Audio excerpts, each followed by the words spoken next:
Despite my lingering suspicions, my love for her remained steadfast. Strange occurrences, unprecedented in our 15 years of marriage, set off alarm bells in my mind.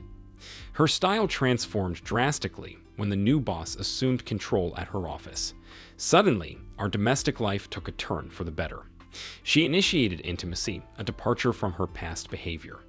Nighttime texts became routine, as did late meetings after work. Though she offered plausible explanations for each occurrence, my innate jealousy simmered beneath the surface. I instructed the private investigation firm to withhold any findings until their investigation concluded. I hoped against hope that my concerns were merely the product of an overactive imagination. 3 months later, I received a comprehensive dossier that shattered my illusions. Video footage, audio recordings, and photographs confirmed my worst fears. Without hesitation, I instructed Grant, my attorney, to initiate divorce proceedings, demanding the papers be prepared by Wednesday afternoon. Unbeknownst to her, I plotted to confront them during their Thursday night tryst, a surprise in store for the illicit couple. Her audacity astounded me. Polly, of all people, should have known better. She knows me intimately, my intuition, my determination, my unforgiving nature. She witnessed firsthand my ruthlessness in business, how I rose to power and decimated my competitors. Now I command a significant stake in a major trucking company, earning the respect of drivers and teamsters alike through fair treatment. I've lavished Polly with everything, treating her like royalty, a fact she proudly shares with friends and family. Yet, despite her adoration, she jeopardized it all for a fleeting affair. Why? This question haunts me relentlessly, even in these final hours. Why would she throw away everything we built together? Why? It remains my most haunting inquiry. Polly's actions were baffling, given her role as a dedicated mother and wife. Juggling household duties and a full-time job as an executive assistant at a local tech company, she seemed to have it all together. Never in my wildest dreams did I imagine she would stray. I'm Henry Cooper, Polly's husband of 15 years, and the father of our 2 preteen daughters who adore their daddy. I fit the archetype of an alpha male, unyielding in demeanor but cherishing my wife as the prize she truly is. Though I possess my father's imposing stature, standing at 6 feet 6 inches and weighing 265 pounds of muscle, I am a gentle giant until provoked. Polly witnessed my protective instincts in action on a couple of occasions when we were out together, and she attracted unwanted attention. With her long legs, slim waist, and angelic face, she naturally draws admiring glances, fueling my simmering jealousy, a flaw I struggle to rein in. Twice in our 15 years together, my jealousy erupted into action. When aggressive men disregarded Polly's refusal and attempted to pull her onto the dance floor, they underestimated my resolve. In those moments, I unleashed my strength, dislocating one man's shoulder and inflicting a concussion on another. I refuse to tolerate disrespect, but my wife knows firsthand the lengths I will go to protect her. Given Polly's familiarity with my protective nature, her decision to engage in an affair raises perplexing questions.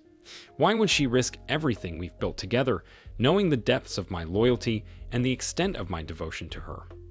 It's a puzzle that continues to haunt me. Date night, Thursday. Every detail was meticulously arranged. Accompanied by one of my fixers, I arrived early at the designated location, ensuring a private setting. Generously tipping the hostess ensured they would be seated away from prying eyes. My brilliant wife believed I was out of town, unaware of the trap I was laying. The audio recordings revealed her willingness to rendezvous with her boss on Thursday night. Despite my seething anger, I listened as he eagerly made plans, oblivious to the impending storm. Equipped with software from the PI agency, I monitored Polly's communications, capturing every damning exchange. Each message fueled my fury, particularly his audacious request to pick her up from our home. My plan was simple: confront them mid-tryst, delivering a performance that would culminate in a stern warning and the shock of divorce papers. Revenge burned within me, drowning out any sympathy for the pain I knew my actions would inflict. Despite my conviction, a nagging doubt lingered. Deep down, I knew Polly loved me and our children. Yet the desire for retribution eclipsed any semblance of compassion. Some may argue for forgiveness, citing our years together and the triviality of a mere affair. But as an immature, jealous alpha male, I refuse to let another man defile my wife and maintain his grip on her affections. Though my love for her remained, the betrayal irreparably tainted our connection. With eyes and backup strategically positioned, I awaited the signal indicating the opportune moment. Thursday night arrived, and upon receiving confirmation that the couple had been seated and served, I prepared to confront them. Exiting my car, I entered the restaurant, exchanging pleasantries with the hostess before mustering the composure to execute my plan. As I surveyed the scene, my heart constricted at the sight of the couple. A pang of betrayal mingled with resentment as I beheld my wife, resplendent in a cocktail dress that accentuated her flawless figure, a sight she never bestowed upon me. The inexplicable act fueled my simmering fury, intensifying my determination to unravel the truth. Steeling myself, I approached from the side, their obliviousness fueling my resolve. Polly and her companion remained engrossed in each other, their intimacy a stark contrast to the impending confrontation. With calculated precision, I positioned myself at their table, unnoticed until I pulled a chair from a nearby table, eliciting a reaction that ranged from shock to guilt upon Polly's face. Addressing her with forced joviality, I feigned ignorance of the situation. Polly's attempt to maintain composure, coupled with her introduction of me to her unsuspecting date, only fueled my disdain. The facade of normalcy shattered as the confrontation commenced. She was a master of deception, I had to give her that. Smooth and quick on her feet, she effortlessly veiled her deceit. As my ordered drink arrived, I brushed off Polly's fabrications and raised my glass in a calculated toast. "Let's raise our glasses," I declared with a congenial smile, diverting attention from her attempted subterfuge. "Here's to an intriguing evening and a new chapter." Turning to her boss, Jasper, I engaged him in conversation, feigning ignorance of Polly's transgressions. "Jasper, do you know the secret to Polly and my 15 years of blissful marriage? It's built on a foundation of honesty and trust. Are you married, Jasper?" I queried, already armed with knowledge gleaned from the report. "Yes, happily married for 20 years with 4 wonderful children," Jasper replied, echoing my sentiments on the importance of trust and honesty in marriage. "Marvelous to hear, Jasper," I remarked, turning the spotlight back to Polly. "And Polly, would you say you share the same sentiments?" "Yes, darling, trust and honesty are paramount in our relationship," Polly affirmed confidently, her demeanor betraying no hint of guilt or apprehension. "You see, Jasper, our marriage thrives on mutual trust," I continued, watching their discomfort with a calculated sip from my glass. "As long as Polly remains faithful, she knows she has my unwavering love and support." With each carefully chosen word, I tightened the noose of my game, intent on unraveling their facade. "So, how long have you two been dating?" I inquired nonchalantly, a grin plastered across my face. Polly's irritation flared as she attempted to regain control, her tone indignant. "Honey, this is strictly a business meeting," she retorted, casting me a reproachful glance. "Please refrain from embarrassing me in front of my boss with your baseless jealousy. You know me better than that." Seizing the opportunity, her date chimed in, eager to assert his innocence. "Indeed, Henry, this is purely business," he interjected, adopting a conciliatory tone. "I needed to discuss some upcoming changes with Polly. I apologize if there's been any misunderstanding, but rest assured, my intentions are purely professional." Feigning contrition, I offered a sheepish apology.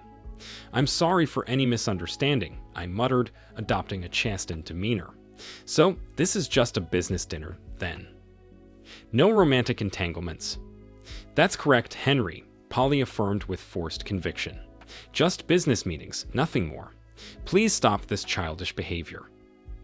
Bowing my head in false submission, I continued to play my part. "I'm sorry," I murmured, struggling to contain my simmering resentment. "Seeing you in that alluring dress, accompanied by this charming man, well, you can understand why I might feel a tad insecure." Jasper's reassurance only served to fuel my resolve. "Henry, there's no need to apologize," he offered, patting me on the back. "If my wife were in your shoes, I'd likely feel the same." As tension dissipated, I signaled to the man observing from the bar. With a thick folder in hand, he approached the table, delivering the damning evidence. As I laid out the incriminating photos, I turned to Polly, my voice heavy with sorrow. "Polly, I loved you with all my heart," I whispered, my words laced with pain. "But you shattered our marriage with your betrayal. I'll never forget the things I saw and heard. Thank you for destroying everything we had." Polly's gasp echoed through the tense silence as her hands flew to cover her mouth. Jasper, visibly enraged, demanded to know the source of the incriminating photos, but I silenced him with a curt command. As I laid out the damning evidence, I took a moment to scrutinize each photo, punctuating the air with pointed remarks. Polly's tears flowed freely now, her pleas for mercy falling on deaf ears as I endeavored to keep our confrontation discreet, mindful of the prying eyes of neighboring tables. Realizing the gravity of her predicament, Polly grasped for a lifeline. "I'm sorry, baby," she implored, desperation tainting her voice. "Let's leave and talk about this. It's not what it seems, I promise." I regarded her with a sardonic smirk, deliberately drawing out my response. "Not what it seems?" I echoed slowly, my tone laced with disbelief. "Are you truly prepared to continue this charade? Know this, both of you. I possess hours of incontrovertible evidence, videos, audio recordings, texts, emails, and more. And Polly, after witnessing those videos, I never imagined you capable of such deceit. You hid that side of yourself well, but rest assured, I understand everything now." Gesturing to my associate, I directed him to explain our purpose. With a solemn nod, I presented Polly with the divorce papers, my voice heavy with finality. "Polly, our marriage is over," I declared, my words a cold indictment. "You and your lover have irreparably damaged my love for you. Tonight, you'll sign these papers, witnessed by our notary friend at the bar. Refuse and I'll expose every sordid detail to your parents, friends, and worst of all, our children. I've been fair in this divorce, but our daughters will live with me.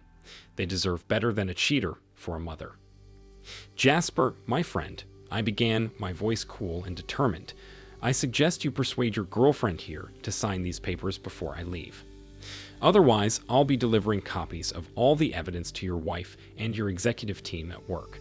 Once I'm done, you'll be out of a job, and Regina will ensure you're ruined financially for a very long time. I'd rather not go down that road, so convince her to sign the divorce papers, and then my soon-to-be ex-wife is all yours. I want nothing to do with that cheating woman ever again." The weight of my words hung heavy in the air, slicing through Polly's defenses. The prospect of losing custody of her daughters added another layer of desperation to her tear-streaked face, while her boyfriend's panic was palpable. Polly's pleas for forgiveness echoed with familiar desperation, empty promises to make amends, explanations, and declarations of love. But I remained unmoved, steeling myself against her emotional onslaught. Dismissing her entreaties, I rose from my seat with finality. "I'll be heading to the men's room," I announced firmly. "When I return, those papers had better be signed. If not, prepare yourselves for a level of hell you can't even imagine." Left alone with her lover, Polly's sobs intensified, her desperation mounting as she grasped for a lifeline. Jasper, sensing the gravity of the situation, acted swiftly. "Polly, just sign them," he urged urgently. "But ask him to hold on to them for a week. Use that time to convince him you love him, that you'll do anything to salvage your marriage. Promise therapy, whatever it takes, but make him wait a week. It's the only chance we have. He's serious, and if he has those videos and audios, we're both finished." "I don't want a divorce," Polly cried, her voice choked with emotion. "Trust me, if you can get him to wait, I'm sure you can save your marriage. Think about the children. You don't want to lose the girls, do you?" I implored, knowing the gravity of the situation. Her tears flowed anew, and after a few agonizing minutes, I returned to the table. "Well, have you signed them yet?" I asked, my tone clipped. With a heavy heart, she met my gaze and spoke in a voice laden with sorrow. "Honey, I'll do whatever you want, including signing these papers. But please, can you give me just 1 week? 1 week to be with my girls and talk. After 15 years, please give me that much." I sat in silence, contemplating her plea. Despite the betrayal, I relented. Even though you deserve nothing from me after what you've done, I'll give you that, I conceded begrudgingly. You can come home, but you'll stay in one of the guest bedrooms. I don't want you near my bed during this time. Now sign them so I can leave. As she signed the papers, I gathered them into the folder and stood to depart. Before leaving, I took her hand in mine, watching as she smiled until I removed her wedding rings, dropping mine into her wine glass. Her crestfallen expression brought a small measure of satisfaction, a fleeting acknowledgement of the pain she'd inflicted. Turning to Jasper, I delivered a final warning. Well, asshole, she's your date now. Do what you want with her, I spat, seething with contempt. But remember, you slept with my wife, destroyed our marriage, and endangered a lot, including my children's love for their mother. Your ass is mine, and I have your balls in my hand. Don't cross me. You're lucky I didn't carry out my original plans for you. It's far from over between us, you scumbag. You'll be hearing from me soon. Got it? Jasper nodded silently as I loomed over him, a silent testament to the disruption of their evening plans. As I made to depart, Polly seized my arm, her voice pleading. Henry, can I please come home with you? I just want to be with you. Please. I recoiled from her touch as if scorched by fire, my disgust palpable. I have no desire to be seen with a traitor like you, I retorted, my disdain evident. You disgust me. I'm ashamed to have been your husband. Admittedly, I was far from gracious in that moment, but frankly, I didn't care. Despite the tumult of emotions within me, I took pride in my ability to contain my jealousy and anger. I had given her a week to ponder her actions. Now it was time to see what would unfold. The following morning, I heard her return home late in the evening, quietly retreating to the guest suite, a tacit acknowledgement of the strained atmosphere between us. The next morning, as we crossed paths in the kitchen, I remained resolute in my determination for retribution. Good morning, cheater, I greeted her coldly, my tone dripping with contempt. How is my cheating wife today? She flinched, her gaze dropping to her coffee cup as she uttered the familiar refrain of every cheating spouse caught in the act. Honey, we need to talk. Listen, there's nothing to discuss, Polly, I interjected, cutting off her attempt at reconciliation. I know everything. I know the extent of your betrayal, the duration of your affair, the disparaging remarks you made about me and our marriage. I witnessed the things you did with him, the way you dressed for him. I heard all the comparisons, all the lies, all the deceit. You took me for a fool, and I can't fathom how foolish you were to believe you could get away with it. Unless there's something I've overlooked, there's nothing left to say. I'm the fool, not you, Polly confessed, tears streaming down her cheeks. I don't know why I let it happen. You gave me everything I ever wanted, and I love you regardless of what you heard in those videos. You have to know I never meant to hurt you, and I never wanted you to find out. Exactly my point, Polly, I responded, my voice heavy with disappointment. You never wanted me to find out. You wanted to keep it a secret, to continue lying and sleeping with your lover behind my back. That's the crux of the matter, Polly. I can forgive infidelity. After all, we're all human and make mistakes. But this wasn't a mistake. You chose this, and you chose to keep it a secret, to lie, cheat, and conceal your affair. I love you, Polly, but as Tina Turner says, what's love got to do with it? My trust is shattered, and I'm left wondering if I ever truly knew you. How many other men have there been? How many times have you returned to my bed after being with your lover? I'm so disgusted, I can barely find the words. Sobbing now, Polly realized the depth of my pain and the gravity of her actions. There were no more excuses or justifications, only an admission of guilt. Okay, I'm guilty, and I hate myself for it, she admitted, her voice choked with remorse. There was never anyone else, and no matter what I say, I know you won't be able to forgive me for what I've done. But I don't want a divorce. I'll do whatever it takes to stay with you. I think I need counseling, and maybe we can go together to figure out what's wrong with me. Please, don't leave me. I paused for a moment, considering her plea. Polly, you can go to counseling, do whatever you need to do, and I'll support you, I replied finally. But I can't live with a woman who could discard me so callously. Your actions and the words you said revealed your true feelings, and I can't see a way forward with someone who feels that way about me. I know there are other women out there who would cherish the chance to be with me. You had your opportunity and you chose to throw it away. Enjoy your week here with the girls. Try to explain why you're leaving. I won't speak ill of you, but it's important that you tell them you're leaving and why, I stated firmly. In the divorce agreement, I've granted you full access to our daughters at all times, but they will be living with me. However, if you continue to engage in promiscuous behavior and set a negative example for our daughters, I will have to reconsider the terms of your visitations. I'll treat you better than you deserve and help you maintain your relationship with our daughters, but I have 2 questions for you to consider before you answer. Firstly, why? Why did you risk everything for this? And secondly, was it worth it?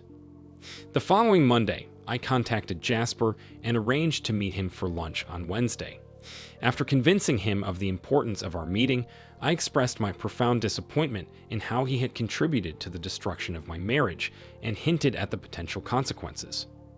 Over lunch, I outlined the repercussions of his actions and detailed my expectations for restitution. You're going to pay for Polly's rent and car payments for the next 3 years, I declared firmly. Consider it your punishment. You're getting off easy, Jasper. Despite everything, I still care for my cheating wife and want her to be taken care of. Since you played a role in this, you'll comply with my demands. This arrangement will help Polly get back on her feet after I kick her out. If you fail to follow through, I'll ensure you lose your job and that Regina learns about your infidelity. Consider it a lifeline, Jasper. This is the consequence of seducing a married woman. People like you need to understand that actions have repercussions. Why not pursue single women instead of tearing apart families? That was a cowardly move, Jasper. Epilogue. Despite my anger and hurt, I made sure to treat Polly with decency, allowing her to visit the children and maintaining a cordial relationship. However, she never managed to regain my respect or trust. Jasper faithfully made his payments every month, knowing the consequences if he failed to comply. Polly struggled to provide satisfactory answers to my questions. While she expressed remorse for her actions and admitted they weren't worth it, she couldn't explain the underlying motivation. Now living alone, without a boyfriend and the love she once had, she faced the consequences of her choices. I could have inflicted more pain upon her, but the loss of her family and my love was punishment enough. Despite undergoing counseling, Polly couldn't offer a satisfactory explanation for her actions. Her best attempt was, I don't know why, it just happened. It had nothing to do with you or our marriage because I do love you and was happy with our life together, but it was something new and exciting. I screwed up. Unable to contain my frustration, I confronted her. If you were truly happy, why did you dress up and wear provocative clothing for him? Why engage in behaviors with him that you never did with me? It just happened isn't a sufficient answer. You repeatedly chose to pursue this affair and dress to entice him each time. Yet you claim to love me. Perhaps one day you'll have the courage to provide a genuine explanation. I believe you owe us that much. For those of us who have been cheated on, this remains an unsolvable riddle. Thanks to the actions of these 2 cheating couples, I'm uncertain if I can ever fully trust or commit myself to another woman again. It's a sad reality, but one that I must come to terms with. Thank you for watching this video to the end. If you liked it, please like it and subscribe to the channel. See you soon.